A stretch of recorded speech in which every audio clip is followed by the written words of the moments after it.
Doctor, you talked about food a little bit, raw food, and how important that is. I'm not sure what the percentages are, but most people have microwave ovens in their house and cook a lot of food that way. Is that good? It's the best way to kill yourself really, really fast. You can even do a test. Microwave water, let it go cold so you don't think the heat did it.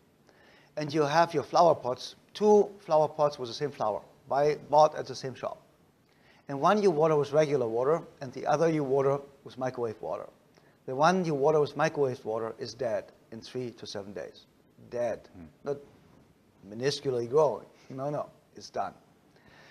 Then the military started to, for reasons to get food faster warmed up for our military, they tried microwaved food. After 3 days, they had to stop because everybody was throwing up, dizzy, and nauseous.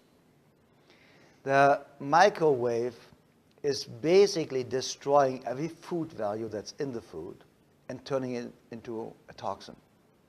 So everything out of the microwave is highly toxic. And the food value is completely zero. So it doesn't really matter if you have a bowl of vegetable soup that you warm up in the microwave oven, or if you eat cardboard.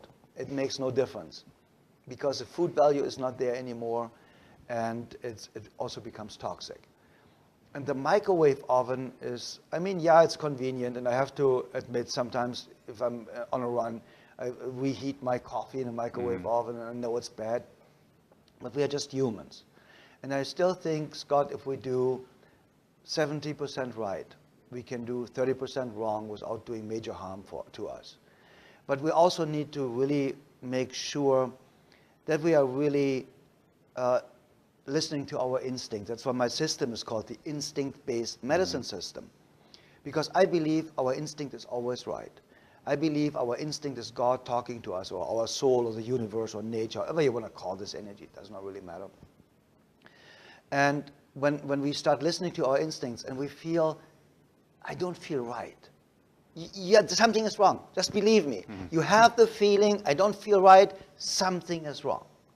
And this is where we need to start listening again. So if something is wrong, start researching. What did I do? What did I eat yesterday? Might it be just something that upset my stomach yesterday? Should I just eat, I don't even know really, in Germany you have Zwieback. It's kind of like, you give it to babies. It's this hard kind of like very crispy kind of a bread. And you have babies bite on it when they go teeth and stuff like that. I don't really know the English word for it, but it's kind of like Melba toast. Okay.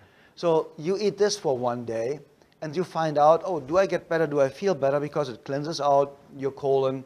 It helps you. You have some fiber-rich food, whatever, and you just have a lot of water that day. And in 90% of the cases, that cures the problem.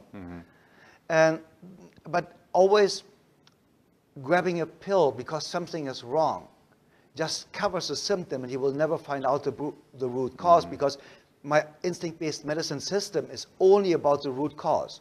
We do not treat disease. We do not treat illness. We do not treat the patient. We are just identifying the root cause and helping the person to eliminate the root cause. And the symptoms just fall off. But if you cover it with medication, let's say for spinal problems, you can have headaches. There can be, from your spine, a misalignment of your spine. You can have eaten something really bad yesterday, and the toxins that your colon is producing, or digestive tract, giving you the headache. You can have a lot of stress. You can get a headache from that. Your muscles might be tight, and there's no oxygen in your brain. So there are hundreds of possible reasons for you to have a headache. So if you just take a headache pill and the pain goes away, at least you believe it's gone away. It's not really gone away. You just believe it is.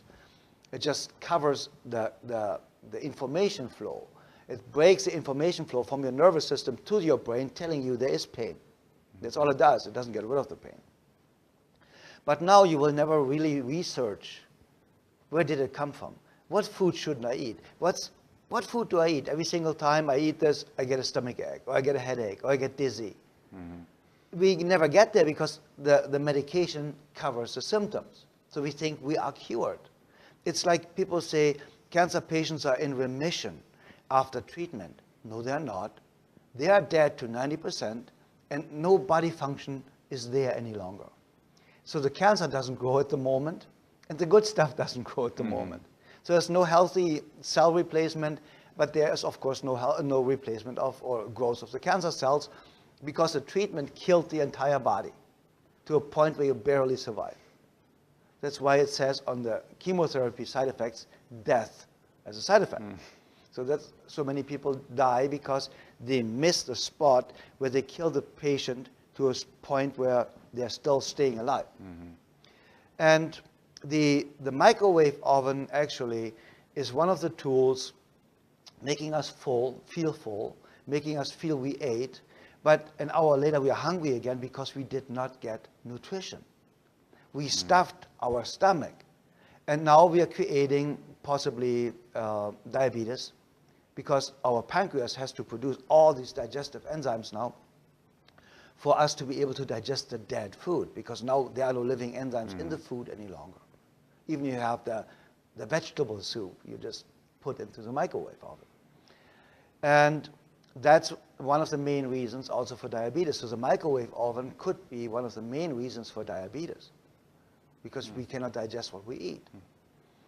And I mean, eventually the body gets rid of it, but it's a huge effort for the body to get rid of microwave food. So basically, Scott, the microwave oven is not something we should use.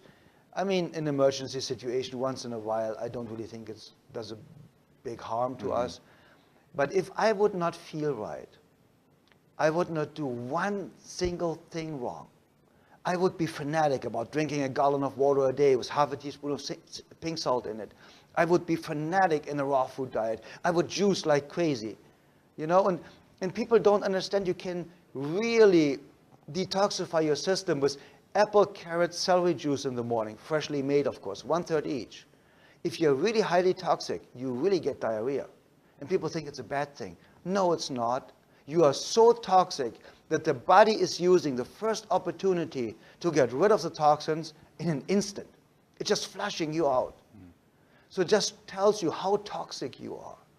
And that, Scott, is something that is really unbelievably phenomenal, that you can ruin your body for 30, 40 years. And you do for a couple of weeks the right thing, and we are healthy again. This is so phenomenal. My message of hope, you know, people say, you give people hope. Yeah, I give people hope because I know, I have seen it happen. I have seen people coming into my office saying, I have 3 months to live, 6 months to live, 9 months to live. My own mother had 6 months to live with hepatitis C, liver cirrhosis, and liver cancer in a terminal state. 6 months to live 42 years ago. And as you know, my mom is still alive today and the healthiest person in the world. And I can tell you that because I've seen it. The most important part is you need to talk to people that are producing results or produced results on a consistent basis. Never talk to somebody like a economy professor that never made $1 million in his life teaching you in university how to be rich. That's absurd. You know, I spent more money in a year in restaurant tips than they make. So this guy wants to tell me how to make money? No, I made the money before, from coming from starvation, from coming from a family from refugees after the Second World War. And I knew what it means to have nothing to eat, because there were days where we had nothing to eat. So I made my success, I made my money. I wrote 19 best-selling books. If you want to write a best-selling book, talk to me. I wrote 19 of these. I've worked with over 66,000 patients. If you want to know how to work with patients, ask me. So the point is, talk to people who did it. Talk to a patient who was sick and got healthy. Talk to somebody that weighed 400 pounds and now is slim and skinny and fit and healthy and strong. That's the person you talk to. Not a doctor whose lifespan statistically is the shortest of all professions. The doctor has a lifespan, an average of 56 years of age, the highest abuse rate of alcohol, the highest abuse rate of drugs, and the highest rate of suicide. This is a person you want to ask how to be fit, healthy, and strong for the next 140 years? No, you ask somebody who is doing it. You go to somebody that's 100 years old and plays soccer with his great-great-grandchildren, and you say, how in the world did you do that? And that makes a difference. So we need to talk to people that have done it before and that are producing results. And to conclude this, stay away from the microwave oven. And if you have children, throw the microwave oven out of the window.